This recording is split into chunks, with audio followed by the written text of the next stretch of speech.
आप सब पर सलामती, मैं यासिर रशीद हूँ और आप मेरा वीलॉग देख रहे हैं। नाज़रीन, सुप्रीम कोर्ट में जो मखसूस नशिस्तों की समाअत हुई है उसमें क्या बातें हुई और इशारे क्या मिलते हैं, उसकी तफसील अगर आप तक पहुँचाऊँ तो चीफ जस्टिस काजी फायज़ ईसा की सरबराही में फुल कोर्ट ने सुन्नी इत्तेहाद काउंसिल की मखसूस नशिस्तों से मुतल्लिक दरखास्त पे समाअत की और इस सिलसिले में सुन्नी इत्तेहाद काउंसिल और इलेक्शन कमीशन के वकील अदालत के अंदर पेश हुए। आज की इस समाअत में वकील इलेक्शन कमीशन सिकंदर बशीर थे। उन्होंने कहा कि हामिद रजा ने कागजात नामजदगी में कहा है कि मेरा ताल्लुक सुन्नी इत्तेहाद काउंसिल और तहरीक इंसाफ से है, मगर दस्तावेजात में कहा गया कि तहरीक इंसाफ नजरियाती के साथ मुंसलिक हूं। तहरीक इंसाफ नजरियाती जो है वो मुख्तलिफ सियासी जमात है जिसका पाकिस्तान तहरीक इंसाफ से कोई ताल्लुक ही नहीं है। अब उन्होंने एक नया उनसर निकाल दिया बीच में से। सिकंदर बशीर साहब ने दलाइल देते हुए कहा कि हामिद रजा को उन्हीं की दरखास्त के ऊपर टावर का निशान इंतखाबात लड़ने के लिए दिया गया और उन्होंने बतौर आजाद उम्मीदवार इंतखाबात में हिस्सा लिया। इसके ऊपर जस्टिस जमाल खान मंदोखेल साहब ने कहा कि उर्दू वाले दस्तावेजात में हामिद रजा ने नहीं लिखा कि मैं बतौर आजाद उम्मीदवार इंतखाबात में उतरना चाह रहा हूं। तो इलेक्शन कमीशन के वकील ने कहा कि ऐसा कैसे हो सकता है कि हामिद रजा खुद को आजाद उम्मीदवार न कहें। हामिद रजा ने मुंसलिक होने का सर्टिफिकेट तहरीक इंसाफ का दिया है, मगर हलफ लेकर कहा मैं तो तहरीक इंसाफ नजरियाती में हूं। हामिद रजा की सबसे आखिरी दरखास्त पे इलेक्शन कमीशन ने अमल दरामद किया।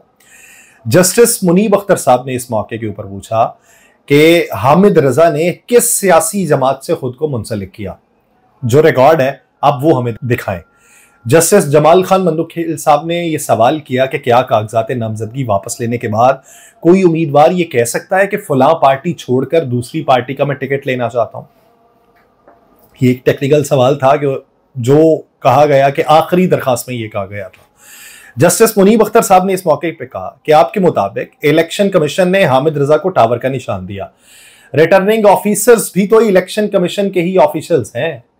जस्टिस मंसूर अली शाह साहब ने इस मौके पर पूछा कि रिटर्निंग अफसरान के पास कागजात नामजदगी के साथ मुंसलिक पार्टी सर्टिफिकेट होता है, हमारे सामने कागजात नामजदगी का केस है, वो दें जो कागजात नामजदगी है। ये बाहर जो आखिर की दरखास्तें हैं इसको उन्होंने रद्द किया।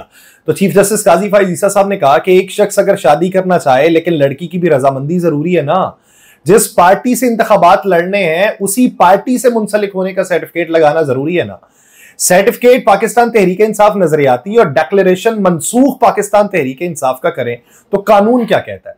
इस पर इलेक्शन कमीशन के वकील ने कहा कि उम्मीदवार की डिक्लेरेशन जो है और पार्टी के साथ वाबस्तगी जाहिर होना बहुत जरूरी होती है।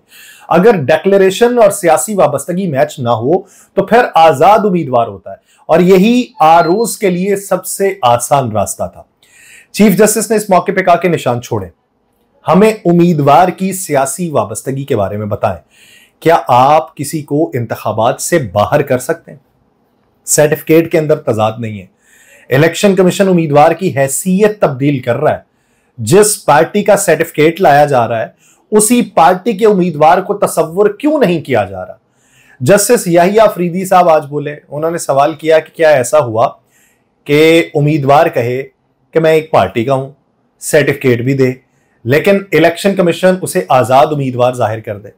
इस पर इलेक्शन कमीशन के वकील ने कहा कि ऐसे उम्मीदवार थे लेकिन उन्होंने कागजात नामजदगी वापस ले लिए थे। जस्टिस आयशा मलिक साहिबा ने इलेक्शन कमीशन के वकील से पूछा कि आपने उम्मीदवारों को आजाद क्यों कहा जब खुद को वो सियासी जमात से वाबस्ता कह रहे थे। कंफ्यूजन शुरू हो गई कि पार्टी का टिकट नहीं मिला तो उम्मीदवार क्या कर सकता है। पूछा तो इलेक्शन कमीशन से जाएगा कि उन्होंने क्या किया। आजाद उम्मीदवार तो इलेक्शन कमीशन ने बनाया था। जस्टिस मुनीब अख्तर साहब ने इस मौके के ऊपर रिमार्क्स देते हुए कहा कि एक उम्मीदवार की बात नहीं है बल्कि पाकिस्तान तहरीक इंसाफ की बात हो रही है जो कौमी जमात है। इलेक्शन कमीशन ने तहरीक इंसाफ को कहा कि आपको निशान नहीं मिलेगा। सुप्रीम कोर्ट ने इलेक्शन कमीशन का फैसला बरकरार रखा, मगर सुप्रीम कोर्ट ने ऐसा नहीं कहा कि तहरीक इंसाफ को इंतखाबात से बाहर कर दें और ना ही सुप्रीम कोर्ट का तहरीक इंसाफ को इंतखाबात से बाहर करना मकसद था। चीफ जस्टिस काजी फायज़ ईसा साहब ने कहा कि या तो बल्ले का निशान किसी और को दे दें क्योंकि इलेक्शन कमीशन ने वो महफूज रखा हुआ है। आजाद उम्मीदवार को भी बल्ले का निशान मिल सकता है। सुप्रीम कोर्ट के फैसले से तशरीह कोई गलत करे तो हमारे पास उसका इलाज नहीं है। एक उम्मीदवार को पाकिस्तान तहरीक इंसाफ का उम्मीदवार क्यों नहीं समझते, ये बात समझ नहीं आ रही। आज काजी फायज़ ईसा साहब जो थे वो डायरेक्ट थे, और काजी फाइज ईसा साहब के आज देखने में यह आया कि उनके सवालात के ऊपर किसी ने इंटरवेन नहीं किया। जस्टिस मुनीब अख्तर साहब ने सवाल किया कि क्या किसी निगरान हुकूमत को न्यूट्रल होना चाहिए, इतना न्यूट्रल जितना इलेक्शन कमीशन है? क्या निगरान हुकूमत उतनी ही आजाद होनी चाहिए जितना इलेक्शन कमीशन है? इसके ऊपर फिर चीफ जस्टिस साहब बोले। उन्होंने कहा कि सदर आरिफ अलवी पाकिस्तान तहरीक इंसाफ के होकर क्यों इंतखाबात की तारीख नहीं दे रहे थे? जस्टिस मुनीब अख्तर साहब ने कहा कि आपने बड़ी आसानी से कह दिया निशान नहीं मिला तो आजाद उम्मीदवार डिक्लेयर कर दें। इतना बड़ा फैसला कैसे कर लिया? क्या इलेक्शन कमीशन ने इस मामले पर बात की या रिटर्निंग ऑफिसर्स के रहमो करम के ऊपर छोड़ दिया? आज जमाल खान बंदोखेल साहब ने कहा कि क्या इलेक्शन कमीशन के पास यह इख्तियार है कि उम्मीदवार को आजाद डिक्लेयर कर दे? किस कानून के तहत इलेक्शन कमीशन किसी को आजाद उम्मीदवार करार दे सकता है? हर जज साहब ने तकरीबन सेम ही सवाल किया। जस्टिस आयशा मलिक साहिबा ने कहा कि उम्मीदवार तो कह रहा है कि मैं फलां सियासी जमात से मुंसलिक हूं। इलेक्शन कमीशन ने कहा कि नहीं, आप आजाद उम्मीदवार है। उम्मीदवार ने तो नहीं कहा कि मैं आजाद उम्मीदवार हूं, उम्मीदवार तो कह रहा है कि सियासी जमात से मुंसलिक हूं। फिर जस्टिस अतर मिनल्ला साहब ने आज कहा, उन्होंने कहा कि क्या ऐसा माना जाए कि पाकिस्तान तहरीक इंसाफ को इंतखाबात से बाहर किया गया? इलेक्शन कमीशन ने सुप्रीम कोर्ट के फैसले की गलत तशरीह की। बेंच तो कह रहा है कि इलेक्शन कमीशन ने सुप्रीम कोर्ट के फैसले की गलत तशरीह की है। जस्टिस याहिया अफरीदी ने कहा कि छोड़ दें 80 से ज्यादा उम्मीदवारों। 6 उम्मीदवार जो थे उन्होंने सर्टिफिकेट और डिक्लेरेशन एक ही पार्टी का भी दिया। 6 वो जो उम्मीदवार थे उनको भी इलेक्शन कमीशन ने आजाद उम्मीदवार करार दे दिया। तो ये किस मंतिक और मसलहत के तहत दिया गया? तो सुप्रीम कोर्ट ने आज की जो समात थी उसमें मखसूस नशिस्तों से मुतल्लिक समात को 1 जुलाई तक मुलतवी कर दिया। अब यहां पर सवालात 77 नशिस्तों के मुतल्लिक हैं, जो 77 मखसूस नशिस्तें हैं।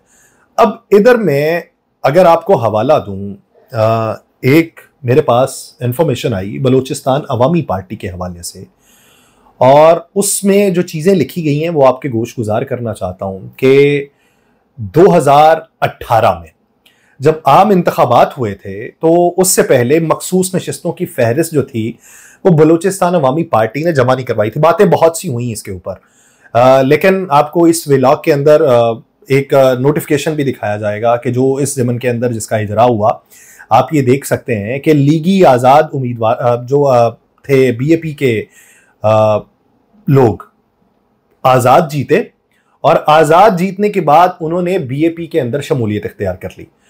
तो इस ज़मन में खैबर पख्तूनख्वा के अंदर बलूचिस्तान अवामी पार्टी को एक मखसूस नशिस्त दे दी गई थी। ये जो नोटिफिकेशन है इसके मुताबिक आखिरी लाइन जो है उस पर यह लिखा जाता है कि non submission of list of candidate by Balochistan Awami Party, कि यानी उनकी तरफ से कोई फहरिस्त जमा नहीं कराई गई थी। तो इस ज़मन के अंदर वो कहते हैं कि public notice to be launched by the returning officer on 21/6/2019।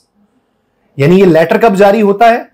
ये लेटर जारी होता है 10 अगस्त 2019। तो वो उसके बाद ये कहते हैं कि ये प्रोसेस मुकम्मल होगा कि जिसमें 21 तारीख को पब्लिक नोटिस होगा, और फिर नॉमिनेशन पेपर्स फाइल करने की तारीख 23 से 26 दी जाती है।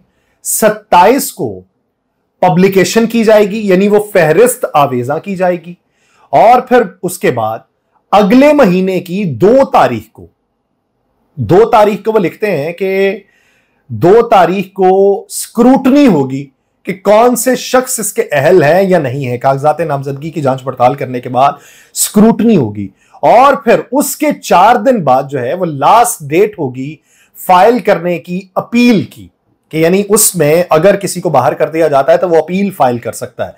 फिर जो 10 डेट होगी वो लास्ट डेट होगी डिसीजन की।